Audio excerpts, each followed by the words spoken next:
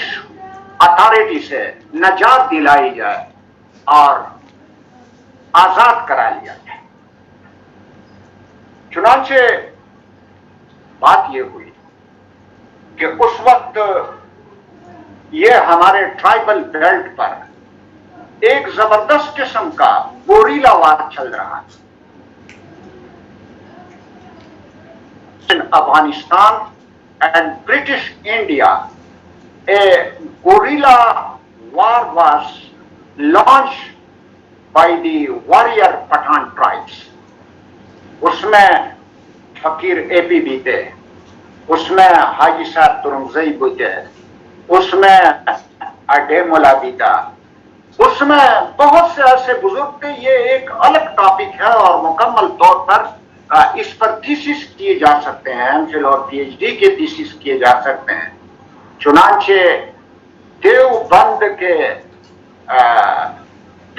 کے علماء نے خصوصاً جب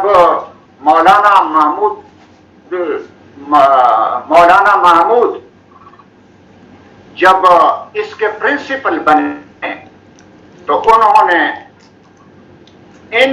مجاہدین کو زبردست قسم کی سپورٹ، انہوں نے دہلی سے مولانا سیف اللہ احمد بھیجا، پشاور سے مولانا فضل محمود،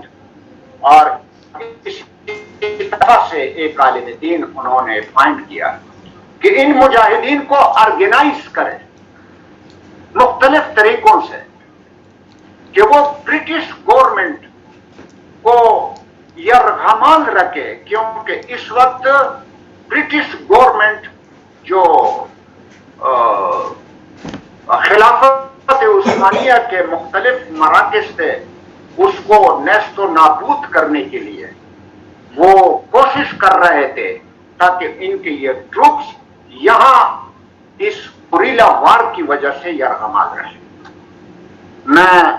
آپ کو یہ بھی بتاؤں کہ حاجی صاحب ترنگزئی وہ لکھنؤ جو محمد ایجنسی کا علاقہ ہے وہاں گئے اور برٹش گورنمنٹ نے پشاور کے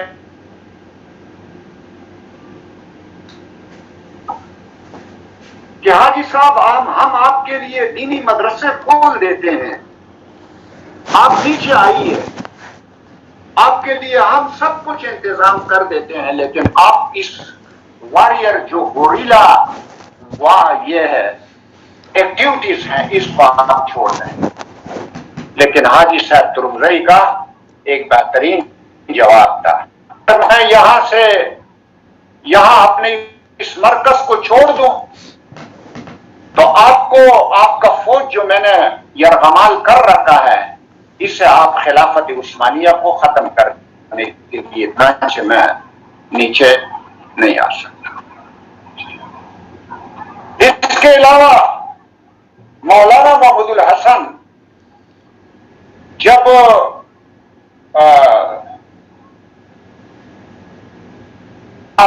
تمام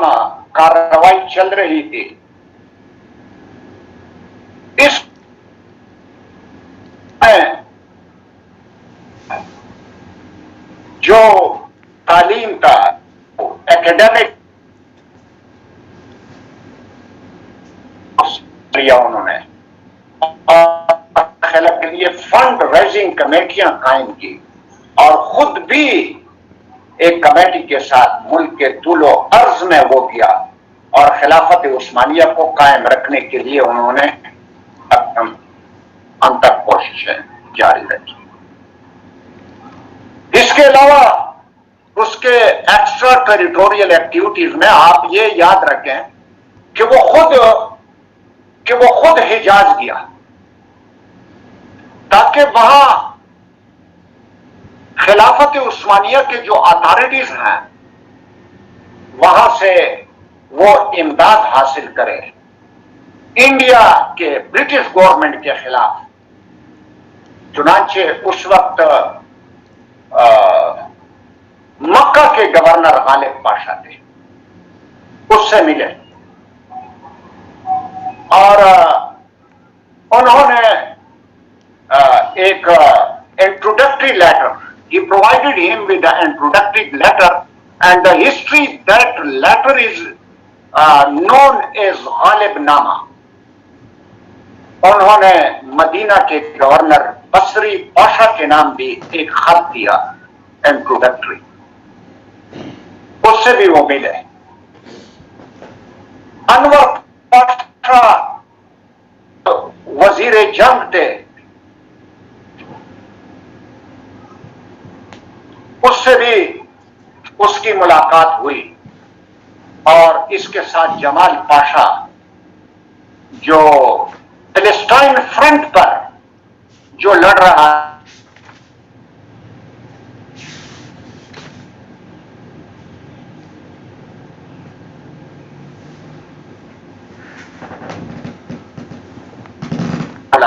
پر بہت زیادہ حوصلہ افزا یہ اثر پڑا. خود وہ ہجرہ ہے. اس طرح اس کا دوسرا جو میں اہم پرسنالٹی تھی وہ عبید اللہ Sindhi. He sent him to the Ubaid اللہ سندھی جس قبل میں گئے تو اس نے سب سے پہلے یہ کام کیا کہ وہاں جتنی بھی جہاد کی یہ تھی مہم چل رہے تھے اس میں کوئی اتفاق نہیں تھا. انفرادی طور پر انگریزوں کے خلاف مہم چل رہے تھے.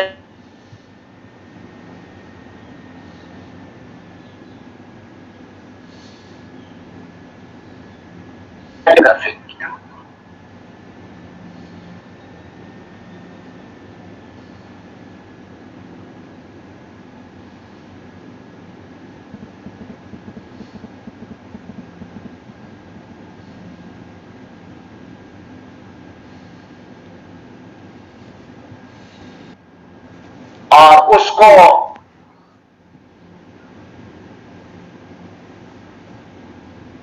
پریزیڈنٹ انہوں نے مقرر کیا. آپ کو یہ بتاؤں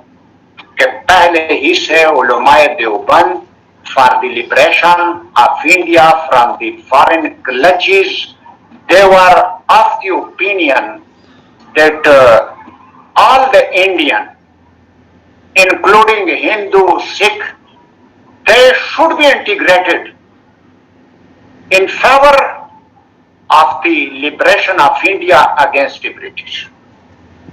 چنانچہ اس حکومت موقت الہند میں اسی اوپینین کی بنیاد پر پرتاپ رائے کو انہوں نے پریزیڈنٹ مقرر کیا. پرائم منسٹر برکت اللہ مولانا برکت اللہ بھوپالی تھے، اور ہوم منسٹری کا جو پورٹ فولیو تھا it was assigned to Ubaidullah Sindh. انہوں نے علماء دیوبند نے at the same year they established a salvation army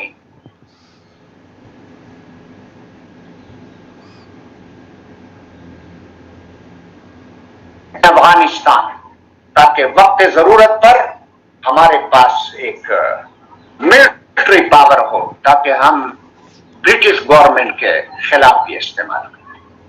انہوں نے ایک وفد رشیا بھیجا تاکہ انگریزوں کے خلاف ان کا فیور حاصل کرے، اور ایک وفد انہوں نے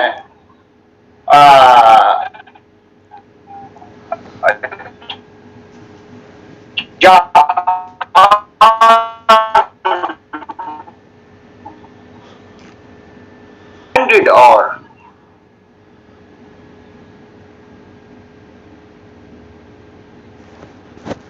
ہے وہ اس کا فیور کرے گا، لیکن ایکچولی وہ برٹش گورنمنٹ کا وظیفہ دار تھا، وہ اس کو کوئی یہ پروٹیکشن دینے کے فیور میں نہیں رہا۔ میں آپ کو یہ بھی بتاؤں کہ برٹش گورنمنٹ میں انہوں نے یہ تمام کا تمام جتنا بھی یہ سالویشن آرمی تھی، افغان ایلیٹس کا یہ انٹیگریشن تھا، حکومت موقد الہند کا یہ تمام جتنا بھی یہ منصوبہ تھا، یہ تمام کا تمام انہوں نے ایک ریشمی رومال پر قبضہ کیا۔ یہ تمام واقعات ایک ریشمی رومال پر لکھے، اور ریشمی رومال کے لکھنے کے ساتھ ساتھ منصوبہ کا ایک لیٹر بھی تھا، اور یہ مولانا عبدالحق کے حوالے کیا کہ اب جب یہ تمام کا تمام سندھ حیدرآباد میں شیخ عبد الرحیم کے حوالے کریں، he would be able to provide to the Maulana Mahmood al-Hasan in Hijaz. اس کو آپ ذرا یاد رکھیں، اس کو ریشمی ہینڈ کرچیف کی کانسپیریسی کہتے ہیں برٹش گورنمنٹ کی زبان میں، اور ہماری زبان میں اس سے ریشمی رومال کی تحریک بھی کہتے ہیں۔ شیخ عبدالحق ایک بہت زیادہ جس کو یہ تمام کا تمام مردی تھے، وہ مخلص ضرور تھا، ایک اچھا انسان ضرور تھا، لیکن وہ ملتان میں اپنے ایک دوست کے ساتھ اس کی سٹے ہوئی، اور اتنے یہ سارا ماجرا اس کو سنایا جس مشن پر وہ جا رہے تھے، اور صبح جا کر لیفٹیننٹ گورنر مائیکل سے اس کے میزبان نے یہ ساری جو یہ تھا راستہ یہ اگل دیا in the hope of being awarded with some grade or some pennies، اور اس کو یہ برٹش گورنمنٹ نے افغان گورنمنٹ پر یہ دباؤ ڈالا، اور ان تمام لوگوں کو کیا انہوں نے جلال آباد جیل میں بند کر دیا۔ دوسری بات جو وہاں حجاز میں پیش آئی، یہ آپ کے لیے بہت زیادہ انوکھی ہوگی کہ وہاں Sharif Hussein of Mecca who was Arab nationalist and was in the favor of the British against the Ottoman empires، یہ بہت الگ مضمون ہے، ہم اس میں خود کو الجھنے نہیں دیتے۔ وہ مولانا محمود حسن، حسین احمد مدنی، مولانا عزیر گل، جو ابھی میرے خیال میں 25-30 سال ہوئے ہیں وفات پا گئے ہیں، عزیر گل بڑی لمبی عمر پا گئے تھے، وہاں پشاور ہی کے تھے، ان تمام کو انہوں نے اریسٹ کر لیا and they were transported to Egypt and they were trailed، اور وہاں اس کو جس کو کالا پانی وہاں انہوں نے اسے رکھا، اور 1920 میں مولانا محمود حسن واپس آئے۔ اس دوران میں جمعیت العلماء ہند ایک پولیٹیکل پارٹی بھی معرض وجود میں آ گئی تھی، یہاں کے علماء نے ایک پارٹی تشکیل دی تھی، اور اس میں تحریک خلافت بھی چل پڑی تھی۔ یہ آئندہ کے لیکچر میں انشاءاللہ میں آپ سے ڈسکس کروں گا۔ اچھا question.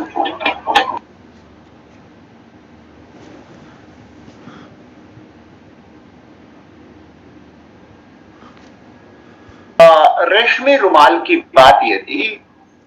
as I have explained to you, that it was یہ عبیداللہ سندھی نے جو کابل فرنٹ پر جتنے بھی کام انجام دیے تھے، مثلا اس کی ایک government in exiled a dummy political government, تاکہ جب تک گورنمنٹ ایک گورنمنٹ ہی گورنمنٹ سے بات کر سکتی ہے، جب تک ایک حکومت نہ ہو، اس نے رشیا، جاپان اور ترکی کے ساتھ بات کرنے کے لیے ڈمی پولیٹیکل گورنمنٹ کو تشکیل دیا. اس کو بھی ریشم مال میں لکھا. اس کے ساتھ ساتھ جو سالویشن آرمی میں نے آپ کو بتائی، it was a military organization against the British government, اس کو بھی ریشمی رومال میں لکھا. اور اس کی طرح کابل میں جو ایلٹس تھے یا جتنے بھی جہادی گروپ تھے، ان تمام کو انہوں نے ایک پلیٹ فارم پر جمع کرنے کے لیے جو کوششیں کی رکھی تھی. اور اس طرح کابل فرنٹ پر جتنے بھی انگریزوں کے خلاف اس کے جو ایکٹیویٹیز تھے، وہ تمام کے تمام ایک ریشمی رومال پر انہوں نے لکھے. اور یہ ریشمی رومال مولانا Abdul Haq who was the trustworthy person of the علماء دیوبند، اس کے حوالے کیا کہ یہ حیدرآباد سندھ میں شیخ عبد الرحیم کے حوالے کرے. وہ he will deliver it to the مولانا محمود حسن ان حجاز. لیکن وہ راستے میں ملتان میں رب نواز شخص کے نام کے ساتھ ٹھہرے ہوئے تھے، اور انہوں نے یہ راز اگل دی. وہ راز کو سنبھال نہیں سکتے، اگرچہ عبدالحق مخلص تھا، لیکن اس کی سادگی یہ تھی کہ انہوں نے اپنے میزبان سے یہ راز کی بات بتا دی. اور وہ پنجاب کے لیفٹیننٹ گورنر مائیکل سے انہوں نے صبح جا کر in the hope of being awarded with some benefits انہوں نے، اور اس کو بر وقت انہوں نے پکڑ لیا. اور انہوں نے امیر حبیب اللہ خان ہوا ان with cordial relation with British government، اور اس نے اس کو ان تمام کو جلال آباد جیل میں بند کیا. اسے کہتے ہیں یہ ریشمی رومال کی تحریک، ہینڈ کرچیف کانسپریشن اسے کہتے ہیں. ہاں، اگر کوئی دوسرا سوال بیٹا شاباش کر لیں. ہاں، کابل فرنٹ پر یہ تمام ایکٹیویٹیز، جس طرح کہ میں نے بتایا کہ علماء دیوبند کے دو حصے ہو گئے تھے. ایک حصہ مولانا محمود حسن کی سرکردگی میں حجاز میں تھا، اور دوسرا حصہ مولانا عبیداللہ سندھی کی سرکردگی میں کابل فرنٹ پر تھا. تو یہ علماء دیوبند کی جو ایکٹیویٹیز تھے کابل فرنٹ پر، یہ عبیداللہ سندھی کی سرکردگی میں تھے، اور اس کے ساتھ دوسرے علماء تھے.